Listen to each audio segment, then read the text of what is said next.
Next step, because we want to squeeze you. We want to have all your wisdom and knowledge. The next step is really connecting your audience with your message. And you do this through advertising media. How are you going to reach your audience with your message? And this is where you might start looking at, where does my audience exist? So where do they hang out? Online, offline, everywhere else. And this is why it was so important to define your audience, because if you know your audience well, you know the things that they are reading, you know the things that they are watching, you know where they exist online, what groups they're part of, who they communicate with. So this is where we now want to enter that narrative and that conversation and be part of that. And we reach them with advertising media. Advertising media is usually the most expensive part of your marketing. That's where you're going to pay for advertising. It could be in a newspaper, it could be in social media, it could be on Google, so on and so forth. Can you give us one example? Sure. For example, in my business, one of the main medias that I use is email marketing. Very often someone will read my book, they'll visit my website, and they want to find out more information or download the one-page marketing plan for free. So they enter their email address and join my email list. So that's a very powerful medium, because I can now communicate very personally into someone's inbox and to show up in their day on a regular basis. We send regular weekly communications and things like that. So that's a really powerful way. Another really powerful way is on Facebook. You can target very specifically a particular geography, where the people you want to target. For example, if we want to target people in one part of Mexico or one part of California, and then we can also target demographically. So we can say we want to target people who are male, who are business owners between the age of 40 and 60 years old. So that becomes very powerful, and that's why it's so important in step number 1 to define who your target market is, because that's going to drive your media strategy. It happens the same when you select the social channels or the advertisement channels where you want to advertise. Obviously, you want to be in all of them, and that is not precise. And many times you lose money and you get disappointed, and then you say things like, marketing is not for me. And that is not the case. It's just that you spend all your money in the first month. Exactly, because probably you want to start your strategy and you open all the social platforms and you're starting to use Instagram and then Twitter and Facebook and YouTube. And guess what? The agencies are the happiest from this because they have a lot of work. But it's not effective. It's not effective. How you can understand that before you start it? Allan, how am I going to choose the right platforms? If you've got a very good understanding of who your customer is, you can start to get a good understanding of what platforms they are on. But the other thing that I like to do is to test small and then test and measure. So if I test small and see, okay, on a $100 campaign, I'm starting to get a return on investment. Well, then I can start to increase that to $200, $300, $500, and so on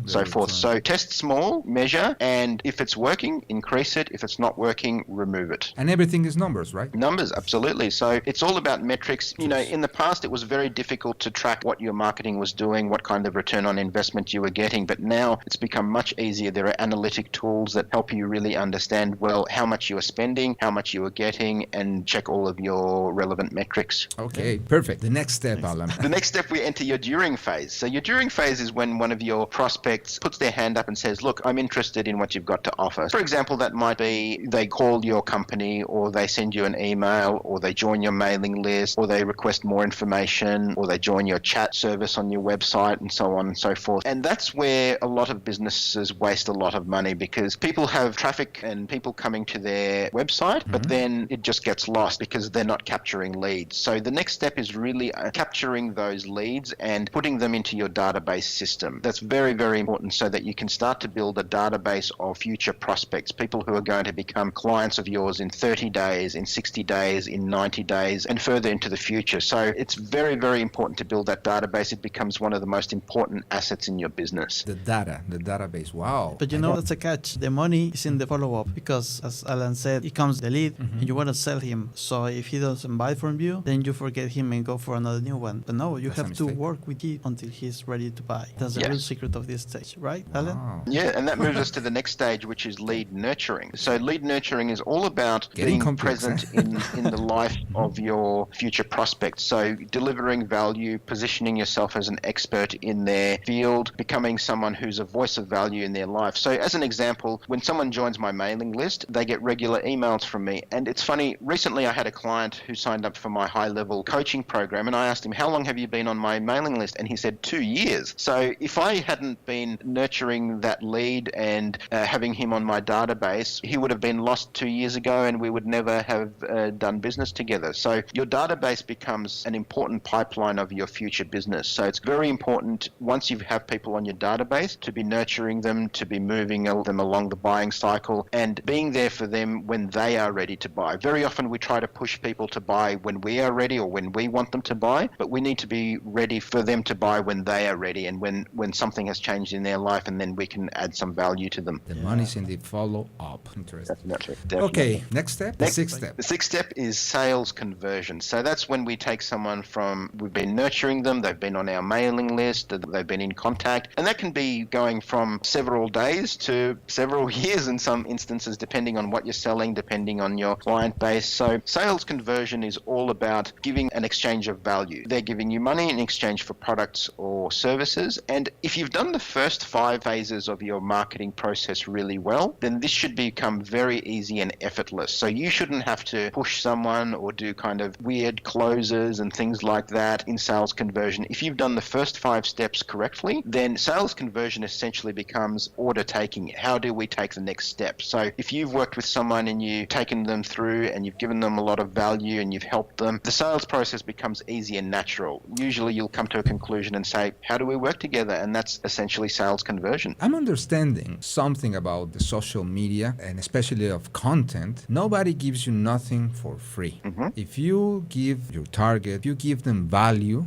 people are going to buy you something. Exactly.